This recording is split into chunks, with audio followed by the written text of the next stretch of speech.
അതെ, പിന്നുണ്ടല്ലോ നമുക്ക് life long ഒരു ബെസ്റ്റ് ഫ്രണ്ട് ഉണ്ടെങ്കിൽ അത് നമ്മളെ സിബ്ലിങ്സ് ആയിരിക്കൂലേ. എല്ലാവരും ഒപ്പീനിയൻ അങ്ങനെയാണോ എന്നറിയില്ല, പക്ഷെ എനിക്ക് അങ്ങനെയാണ്. ഞങ്ങൾ കുറേ തല്ലുണ്ടാക്കും, വഴക്കുണ്ടാക്കും, പഴങ്ങിപ്പോവൊക്കെ ചെയ്തിട്ടുണ്ട്. പക്ഷെ ഇന്ന് വരെ ഞങ്ങളിടയ്ക്കുള്ള സ്നേഹത്തിന് യാതൊരു കുറവും വന്നിട്ടില്ല. അവളുടെ ബർത്ത്ഡേ ആണ്. സോ ഞാൻ വിചാരിച്ചു ഒരു ബർത്ത്ഡേ വ്ളോഗ് എടുക്കാമെന്ന്. ആ ഫോട്ടോത്തിൽ കണ്ട കുട്ടിയില്ലേ, അതാണ് എൻ്റെ അനിയത്തി. ഇപ്പം ഇങ്ങനെയല്ല കേട്ടോ, വലിയ കുട്ടിയായി. അത് അവൾക്ക് 3-4 വയസ്സുള്ളപ്പോൾ എടുത്ത ഫോട്ടോ ആണ്. അവളുടെ ബർത്ത്ഡേക്ക് കട്ട് ചെയ്യാൻ വേണ്ടിയിട്ട് ഒരു കേക്ക് വാങ്ങിയിട്ടുണ്ടായിരുന്നു. ആ കേക്ക് അൺബോക്സ് ചെയ്യുന്ന വീഡിയോ ആണിത്. നല്ല ക്യൂട്ടല്ലേ ഈ കേക്ക്. അങ്ങനെ അവൾ ഈ കേക്കൊക്കെ പിടിച്ച് കുറേ ഫോട്ടോ ഒക്കെ എടുത്തിട്ടുണ്ടായിരുന്നു. പിറ്റേന്ന് രാവിലെ തന്നെ ഞാൻ വീട്ടിൽ നിന്ന് ഇറങ്ങി, കാരണം അവൾക്ക് ബർത്ത്ഡേ ഗിഫ്റ്റ് വാങ്ങിക്കൊടുക്കാനുണ്ടായിരുന്നു.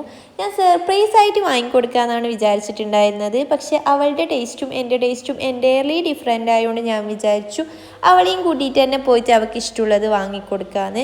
അല്ലെങ്കിൽ മാറ്റാൻ വേണ്ടിയിട്ട് ഞാൻ പിന്നെയും പോകണം. അങ്ങനെ ഞങ്ങൾ തളിപ്പറമ്പിലെത്തി. അവൾക്ക് ബർത്ത്ഡേ ഗിഫ്റ്റായിട്ട് ഡ്രസ്സ് മതിയെന്ന് അവൾ ഓൾറെഡി പറഞ്ഞിട്ടുണ്ടായിരുന്നു. സോ ഞങ്ങൾ 2-3 ഷോപ്പിലൊക്കെ കയറി, പക്ഷെ വലിയ കളക്ഷനൊന്നും ഉണ്ടായിരുന്നില്ല. അങ്ങനെ ഫൈനലി ഞങ്ങൾ വർണ്ണാങ്കയിലെത്തി. അവിടെയും വലിയ കളക്ഷനൊന്നുമില്ല, എന്നാലും 2-3 ഡ്രസ്സൊക്കെ നല്ല ഭംഗിയുള്ളതുണ്ടായിരുന്നു. അങ്ങനെ കുറേ എണ്ണമൊക്കെ അവൾ ട്രൈ ചെയ്തു. അതിൽ 2 എണ്ണം അവൾക്ക് ഇഷ്ടമായി. പിന്നെ ഞാൻ വിചാരിച്ചു അതന്നെ എടുക്കാമെന്ന്. അങ്ങനെ ആ ഡ്രസ്സൊക്കെ ബില്ല് ചെയ്തു. അതൊക്കെ എടുത്ത് ഞങ്ങൾ അവിടെ നിന്ന് ഇറങ്ങി. പിന്നെ ഒരു ഓട്ടോ വിളിച്ചിട്ട് ഞങ്ങൾ നേരെ പോയിട്ടുണ്ടായിരുന്നത് ബ്യൂട്ടി പാർലറിലേക്കായിരുന്നു. കാരണം അവൾക്ക് ഹെയർ ഒന്ന് കട്ട് ചെയ്യാനുണ്ടായിരുന്നു. അങ്ങനെ ഞങ്ങൾ അവിടേക്ക് പോയി. പിന്നെ ഹെയറൊക്കെ കട്ട് ചെയ്തു. അതിനൊക്കെ ശേഷം ഞങ്ങൾ അവിടെ നിന്ന് ഇറങ്ങി.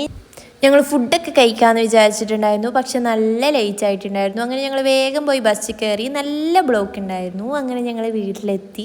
രാത്രി ആയപ്പോൾ ഞങ്ങൾ കേക്ക് കട്ട് ചെയ്തു. ഞങ്ങൾ 12 മണിയാവാൻ വേണ്ടിയിട്ടൊന്നും കാത്തു നിന്നിട്ടുണ്ടായിരുന്നില്ല. അവൾ ഓൾറെഡി കേക്ക് വാങ്ങിയിട്ടുണ്ടായതുകൊണ്ട് ഞാൻ വിചാരിച്ചു അവൾക്ക് ബ്രൗണി വാങ്ങിക്കൊടുക്കാമെന്ന്. അങ്ങനെ ഞാൻ അവൾക്കൊരു ന്യൂട്ടെല്ല ബ്രൗണി വാങ്ങിക്കൊടുത്തിട്ടുണ്ടായിരുന്നു. അതിൻ്റെ ഇടയ്ക്ക് ഞാനൊരു പീസ് കേക്കൊക്കെ കഴിച്ചു.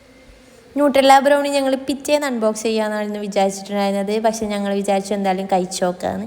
അങ്ങനെ ഞങ്ങൾ ന്യൂട്ടെല്ല ബ്രൗണിയും കൂടി കഴിച്ചിട്ടുണ്ടായിരുന്നു. കാണാൻ തന്നെ നല്ല ക്യൂട്ടായിരുന്നു, കഴിക്കാനും നല്ല ടേസ്റ്റ് ഉണ്ടായിരുന്നു.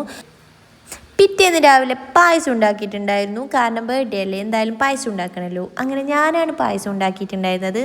സേമിയ പായസമായിരുന്നു ഉണ്ടാക്കിയിട്ടുണ്ടായിരുന്നത്. അതും നല്ല ടേസ്റ്റ് ഉണ്ടായിരുന്നു. പിന്നെ അവളുടെ ഫ്രണ്ട്സിൻ്റെ കൂടെ ബർത്ത്ഡേ പാർട്ടിക്കൊക്കെ പോയി. ഇതൊക്കെ അവൾക്ക് കിട്ടിയ ഗിഫ്റ്റാണ് കേട്ടോ. പിന്നെ അവൾ കുറേ ചോക്ലേറ്റ് കൊണ്ടു തന്നിട്ടുണ്ടായിരുന്നു. പിന്നെ ഒരു സ്വീറ്റ് ഐറ്റം കൂടി കൊണ്ടു തന്നിട്ടുണ്ടായിരുന്നു, ലോട്ടസ് ബിസ്കോഫിൻ്റെ. കുറേ മധുരം കഴിച്ചുകൊണ്ട് എനിക്കത് കഴിക്കാൻ പറ്റിയിട്ടുണ്ടായിരുന്നു. പിന്നെ അവൾ വരുമ്പോൾ ബക്കറ്റ് മന്തി കൊണ്ടുവന്നിട്ടുണ്ടായിരുന്നു. നല്ല ഷവായ മന്തിയായിരുന്നു. അതൊക്കെ കഴിച്ചു ഞാൻ സുഖമായിട്ട് കിടന്നുറങ്ങി.